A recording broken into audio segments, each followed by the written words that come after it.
Sebenarnya kalau dilihat dari masalah nilai persahabatan, jangan cuma dilihat dari meja ya. Kalau meja kan dibandingkan dengan Macron saat datang.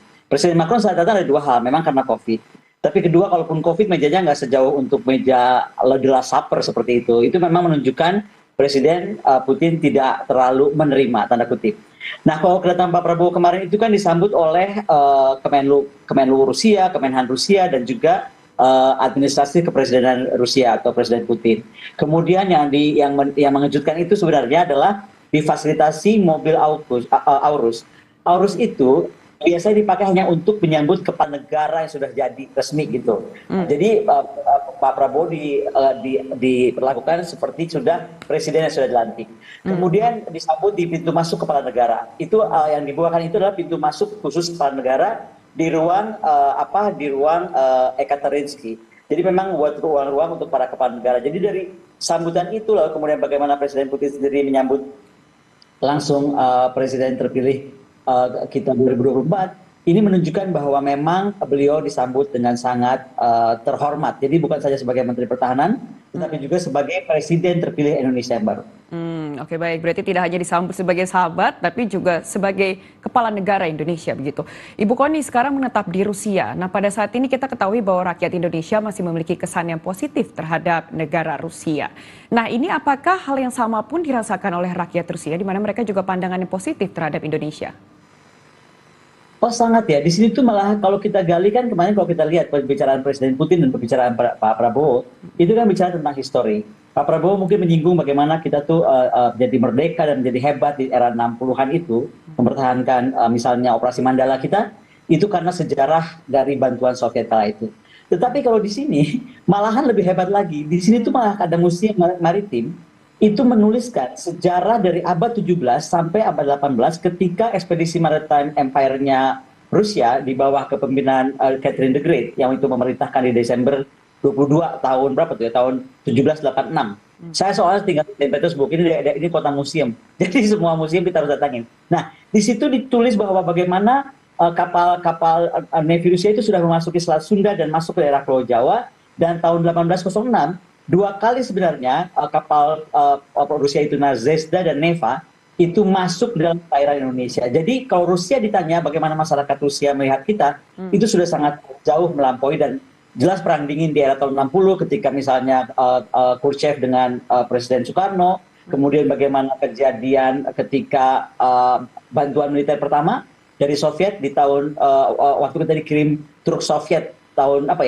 namanya Gas 69.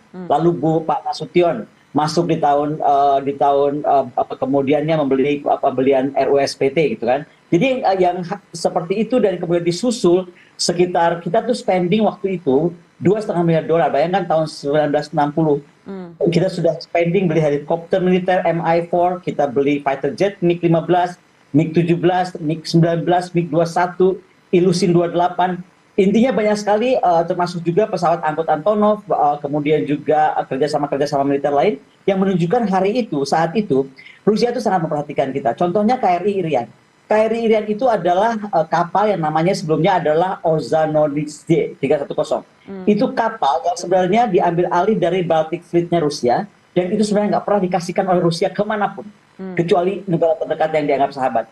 Dan pada saat itu adalah kita. Itu kenapa Indonesia saat itu menjadi kekuatan militer terkuat di bumi bagian selatan. Jadi kalau kita refer ke operasi Mandala di Irian, sebenarnya kan itu operasi tanpa perang, tanda kutip. Kenapa? Karena semua negara itu termasuk Amerika berpikir kalau sampai mereka akan berperang itu akan habis-habisan, karena kita tuh sangat kuat, dan Uni Soviet betul-betul menunjukkan kepada kita perhatiannya secara militer. Bukan saja itu, tapi pas yang disebutkan oleh Pak Prabowo, banyak sekali yang dibantu oleh Rusia, termasuk juga kita membangun multipurpose reactor di namanya Trigamark di Bandung. Hari ini masih berdiri, dan itu adalah sejarah bagaimana kedekatan kita dengan Rusia. Dari hubungan yang baik ini, terutama dalam hal militer juga, ini seperti apa kemudian pengaruh positif terhadap hubungan diplomatis dan pembangunan bangsa ke depan? Pasca kedatangan Prabowo ke Rusia yang sebelumnya, ini kan kita juga tahu Prabowo sempat ke Tiongkok. Apakah apa yang disampaikan oleh Prabowo ini akan segera direspon oleh kedua negara besar itu, khususnya Rusia? Ibu Koni. Begini, kalau saya lihatnya pasti ya, dan mungkin ini ada juga sebuah tanda bahwa ketika Pak Prabowo nanti dilantik, Sepertinya nih, saya kok lebih percaya bahwa Pak Prabowo itu akan lebih memainkan politik luar negeri bebas aktif yang sesungguhnya. Saya tuh mohon maaf, saya seringkali menggunakan istilah bebas aktivitas sekarang tuh mediocre gitu, ya kan selama ini. Nah, mungkin nanti di era Pak Prabowo akan lebih jelas, jadi akan betul-betul menunjukkan sikap. Contohnya, mungkin Pak Prabowo akan lebih dekat kepada BRICS atau malah kita memutuskan untuk bergabung dengan BRICS. Nah, kalau ini yang dipilih, ini waktu yang tepat karena 6,3 miliar orang di dunia ini sekarang ada 66% tuh dia tuh punya pandangan positif terhadap Rusia. 70% itu punya pandangan positif terhadap Cina. Jadi momentum hari ini tuh tepat gitu. Kemudian di antara 66% itu ada yang merasa positif terhadap Rusia 75%, kemudian Asia Selatan 68%, dan di Prancis saja ya kan, yang negara-negara yang berbahasa Prancis tuh 62% sangat-sangat into Russia thinking gitu. Ini yang melakukan riset bukan saya tapi University of Cambridge. Dan opini publik terhadap Rusia itu sangat positif di Indonesia. Rusia sangat tahu itu. Arab Saudi, Malaysia, Pakistan dan Vietnam. Itu kenapa menurut saya Presiden Putin juga pay big attention Kremlin, dan bukan saja Presiden Putin tapi segenap jajaran Kremlin terhadap hubungan Rusia Indonesia yang semakin akan erat ke depannya karena tadi ada alasan. Pertama, negara di dunia selatan ini tidak, kita kan bagian dari the South community ya, termasuk Rusia sekarang. Merasa bahwa Barat itu tidak berempati dengan masalah the global South. Global North itu asik sendiri gitu. Kemudian sejarah menunjukkan kira-kira tuh bahwa siapa yang hajar kolonialisme waktu kita memerlukan bantuan itu jelas adalah bagian dunia selatan. Kemudian juga beberapa hal seperti data internasional atau aturan semuanya itu banyak sekali yang membuat global South countries merasa ditinggal, dan mungkin dengan kita lebih mengeratkan hubungan kita dengan BRICS countries, dengan Eurasia, dengan EIU, ya kan, itu bakal memperkuat Indonesia sendiri dan juga tentu bagian dari Rusia dan juga kerjasama Rusia termasuk dengan Cina di BRICS dan dengan negara lain.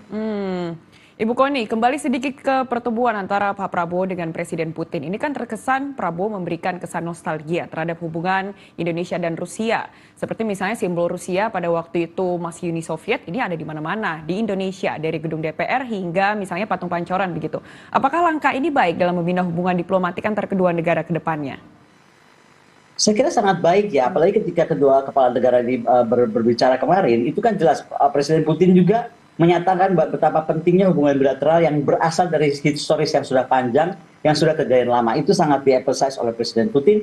At the same time, Pak Prabowo menyatakan bahwa kita harus meningkatkan hubungan strategis kita dengan menekankan pentingnya pengakuan dan penghargaan terhadap mereka yang telah berkontribusi di Indonesia dan pada saat pembangunan Indonesia masa lampau. Itu menurut saya itu sebuah kalimat yang sangat strategis.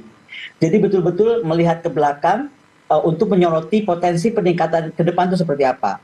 Misalnya Presiden Putin menyatakan dalam hal ekonomi, energi, pertanian, pertahanan gitu kan. Dan bagaimana mereka bersepakat bahwa ketahanan pangan atau tantangan pangan itu adalah topik penting yang dibicarakan kemarin di Kremlin dan juga pendidikan.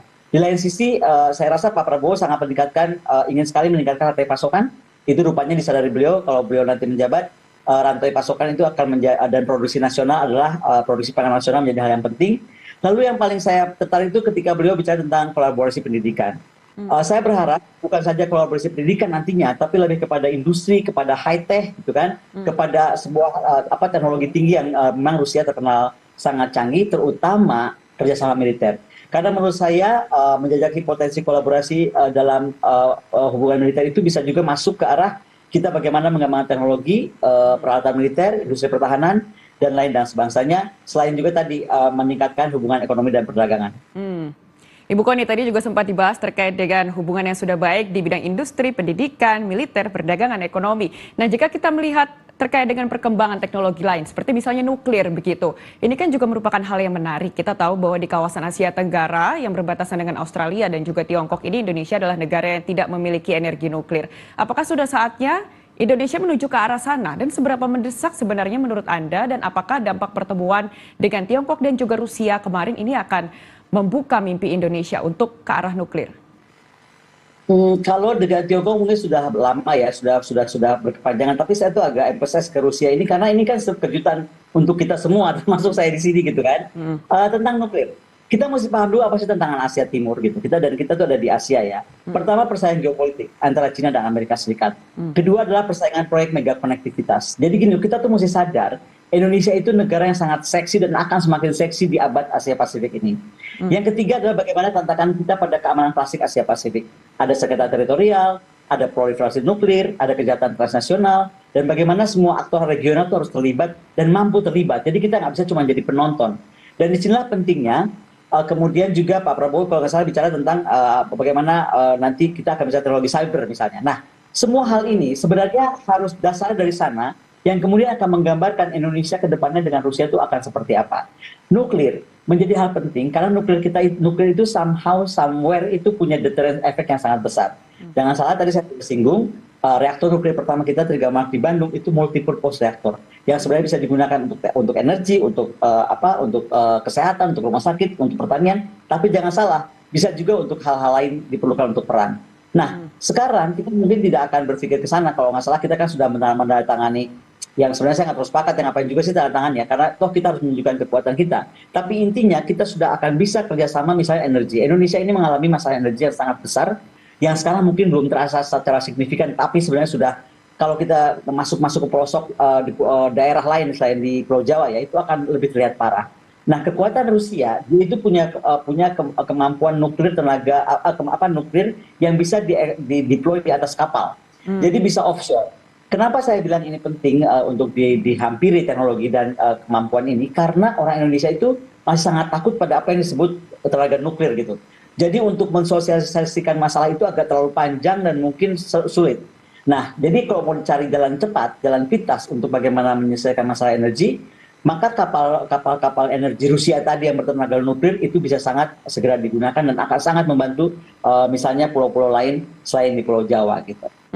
Ibu Kony, dari kacamata Anda, kekuatan militer setingkat apa yang sebenarnya dibutuhkan Indonesia dari 3 mantra plus cyber tersebut? Gini, kita tuh kalau melihat penegakan, kita mesti lihat bagaimana. Kalau saya lebih lihatnya Indonesia ini kan negara yang yang ada di tengah-tengah dua samudra yang menjadi hotspot. Apalagi kalau kita lihat kemarin exercise-nya RIMPAC yang antara Amerika dan negara-negara sahabatnya, aliansnya, termasuk Australia, itu sudah menyatakan Laut Cina Selatan itu akan menjadi isu besar dan akan bersiap-siap perang Pasifik. Maka kita mesti tahu Indonesia tuh harus mempertahankan apa, dengan apa dia mempertahankan diri dan bagaimana mempertahankan diri. Itu menjadi basic penting sebelum kita bicara apa yang mau kita mau beli barang apa. Jadi kita mesti yakin kita mampu mengamankan communication system kita. Jangan salah, semua kabel-kabel itu ada di bawah laut.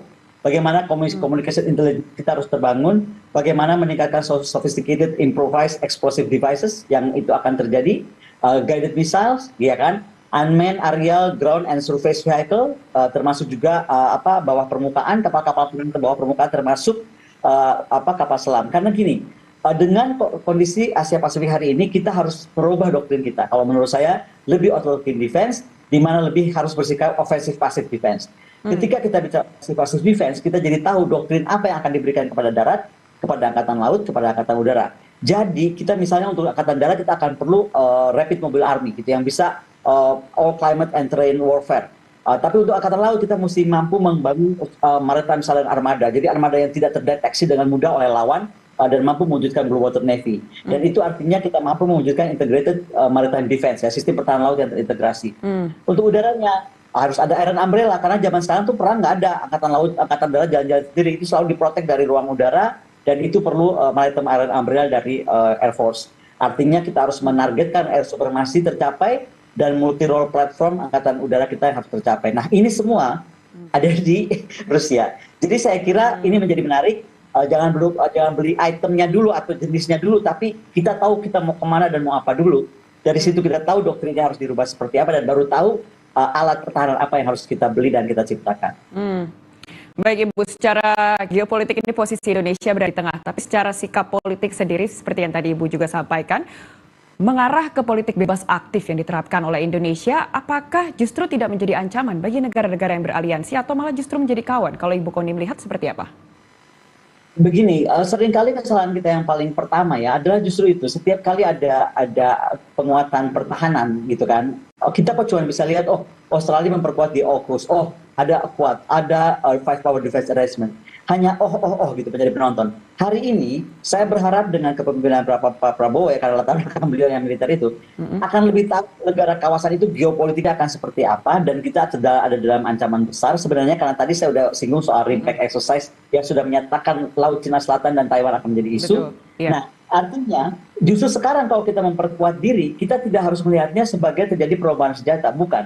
Indonesia sedang memperkuat dirinya sendiri justru untuk menyeimbangkan kawasan, bukan melakukan perubahan senjata. Jadi perspektif kita melihat dan kita nanti berargumentasi kepada pihak-pihak yang menuduh demikian, itu harus sangat clear. Makanya kenapa dalam posisi awal sejak Rusia berperang dengan Ukraina, saya membela Rusia. Kenapa? Karena menurut saya Indonesia itu akan sama posisinya dengan Rusia kalau sekarang negara-negara negara-negara NATO membangun semacam NATO tadi dengan AUKUS kah, dengan Quad kah, dengan FPDA kah, ya kan? Atau mereka sekarang memang sudah ada di kawasan kayak negara-negara Prancis, Italia, Jerman, Belanda, mereka tuh sebenarnya udah kekuatannya sudah ada di dekat kita. Nah, kalau kita sendiri nggak mempersiapkan diri, kita akan mudah sangat jika terjadi sesuatu, the Seattle countries ini kalau memang lahir kembali ya, di Seattle, itu bisa memperlakukan kita sama seperti Rusia diperlakukan. Jadi dibendung gitu kemampuannya. Nah, ini yang kenapa menjadi penting Indonesia mengambil peran non-blok yang tadi non mediocre itu. Jadi tidak mediocre. Dia ngambil betul posisi yang oke, Indonesia penting, kawasan kita penting, tanpa Indonesia punya kekuatan, maka kawasan ini juga tidak akan seimbang, sehingga memperkuat diri itu adalah untuk menyeimbangkan, bukan melakukan perlombaan senjata. That word is very important to be understand, termasuk juga oleh orang Indonesia sendiri. Jangan sampai spending ini nanti akan dianggap sebagai hal yang cuma-cuma, tapi dengan pesan ya, sekali lagi saya bilang, kadang-kadang kita itu cuma ingin punya apa. Menurut saya bukan itu kuncinya. Kuncinya Indonesia mau kemana dulu gitu. Karena misalnya kita punya F-35. Kalau kita nggak punya musuh di luar, kenapa kita mesti punya F-35? Contoh kayak gitulah. Jadi kadang gini, orang sekarang tuh banyak yang pintar ya. Anak-anak muda juga banyak yang ngerti. Jadi jangan sampai yang kita terapkan itu adalah barangnya dulu, harganya gitu. Tapi lupa, kenapa kita harus menegakkan kedaulatan? Tadi, apa yang mau dipertahankan, dengan apa dan bagaimana mempertahankan. Ketika itu sudah clear, maka tugas darat, laut, udara, dan juga angkatan cyber yang katanya akan segera dibentuk juga, kalau memang akan terjadi dibentuk, saya kira akan sangat jelas. Baru setelah doktrinnya jadi, baru masuklah belanjanya jadi. Sehingga postur itu terbentuk karena kita punya projection, mau kemana pasukan kita digelar. Oke, baik. Berarti fokus akan kedaulatan Indonesia. Ini pertanyaan terakhir, Ibu Kony. Apakah Anda optimis pertahanan negara Indonesia ini akan semakin kuat ke depannya? Saya itu orang yang selalu melihat sesuatu tuh half glass full ya. Jadi selalu lihatnya gelas itu setengah penuh, bukan setengah kosong. Artinya saya sangat optimis. Yang saya agak pesimis adalah satu, apakah kita yakin bahwa akan satu suara bagaimana membangun sebuah konteks pembangunan kekuatan yang terintegrasi antara darat, laut, udara, di mana tidak ada satu yang merasa lebih tinggi daripada yang lainnya. Kemudian ada kebersamaan yang meyakini bahwa pertahanan kita itu harus bervisi poros maritim dunia, poros dirgantara, dan poros permukaan dunia. Itu satu hal yang ditinggalkan oleh Presiden Jokowi tapi tidak selesai. Saya pikir harus diselesaikan oleh Pak Prabowo nanti pada saat di pemerintahannya. Jadi poros maritim dunia itu harus diyakini juga adalah sebuah sistem yang terintegrasi, baik maritimnya, dirgantaranya, dan juga permukaannya. Ketika itu jadi, saya sangat optimis Indonesia akan menjadi kekuatan lagi yang terkuat di bagian selatan, sama seperti yang disampaikan oleh Pak Prabowo dan juga Pak Presiden Putin ketika berbicara tentang masa lalu gitu. Jadi histori itu satu hal kita mesti belajar, yang kedua kita bisa revisit kalau betul-betul membuktikan kedikdayaan kita dan kedaulatan kita dan kepentingan kita ke depannya apa. Saya kira itu yang paling